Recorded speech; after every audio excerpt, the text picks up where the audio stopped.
After just 44 days on the job, British Prime Minister Liz Truss has announced she is resigning her post and will step aside once her successor has been named.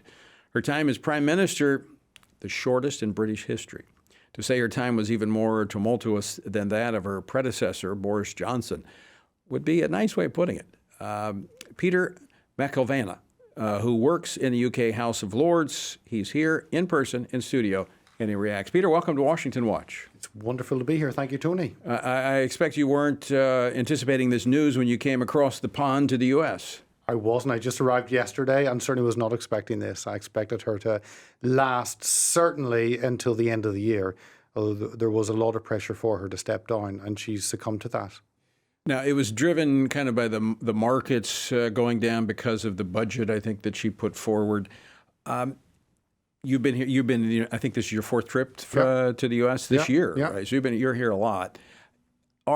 Is the political situation in the U.K. very similar to what it is here in the United States in terms of the sharp division?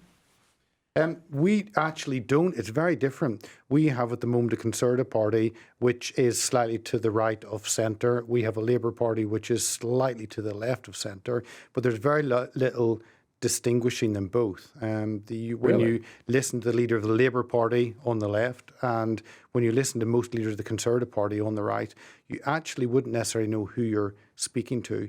And that was one of the things which drove Liz Truss out, because she was a Conservative. She wanted to bring back energy dependence. She wanted to restrict immigration.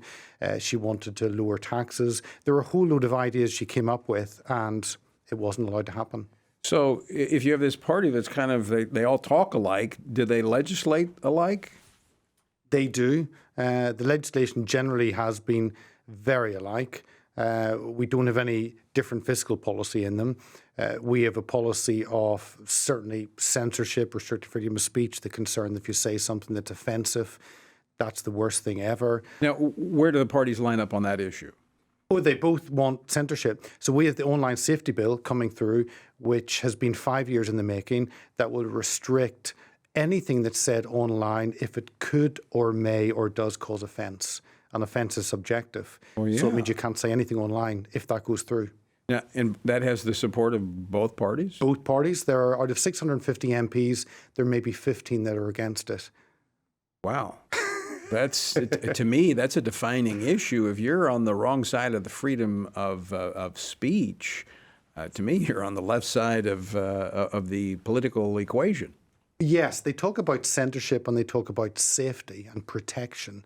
So, for instance, with abortion clinics, if you are outside an abortion clinic opposing what is happening, you can be arrested and charged, because they have buffer zones, which means if you pray or sing, if you stand there quietly praying outside an abortion clinic, that is breaking the law now in the UK.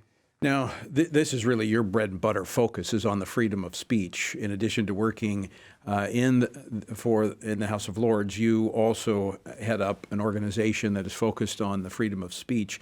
How connected is the freedom of speech in the UK with the freedom of religion? Wow, we in the UK it's quite different from here regarding religion. We have a state church, the Church of England, right. But that is not really, during the COVID crisis, that has not given any moral or spiritual guidance. It has just become a mouthpiece for the state. So it is the independent churches, the free churches outside the Church of England that are actually the strong ones. So we have a very weak church. We have, and any politician will not speak of their faith. You've had a guest on earlier today sharing her faith as a politician. That won't happen there? Would never happen. That would be frowned upon. That would be ridiculed. That would be mocked. And keep your faith at home. Don't bring it out to the public. That's even in the Conservative Party? Yeah, so the Conservative Party, the Conservative Party has traditionally been, I think they call the Conservative Party, they always linked it to the Church of England. And they'd say the Church of England was a Conservative Party on its knees, as in praying. That has changed. When you look at the front benches, when you look at the leaders, no longer do MPs in the Conservative Party talk about their Christian faith. They would have 20 years ago. That's completely changed. So, given that, Peter, what would be your message to Americans, to conservatives? This is a program that primarily goes to Christians, to evangelicals, conservative Catholics in this country. What would you say to them based upon what you see is happening in Europe? Well, in Europe, we politically with some bright spots in Europe. In Sweden and Italy, we've seen great elections. But actually, regard to the church across Europe, it's fairly weak. And we often look to the US. We look at your churches, large, vibrant, bold. Now, it may not all be like that, but often we see that. In the UK, actually, it's the black majority church that are the churches that are growing, that are passionate, and actually hold on to their belief system strongly in the public sphere. It's the Church of England, that kind of liberal middle class, that's their faith has collapsed in media oppression in terms of the spotlight. But it's actually the black majority churches that are growing. That's where the exciting growth is coming from in the UK. So would it be safe to say that the church in the United States, the more vibrant it is, the more influence it has abroad? Oh, yeah. We look at what is happening here and marvel and say, God, we want that where we are.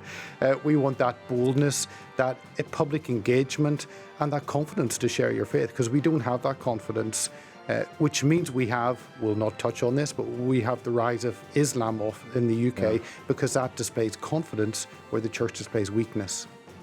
Well, amazing. Boy, we're going to have to visit more, Peter. Thanks so much for coming in today, and hope you enjoy your time here in the States. Thank you, Tony.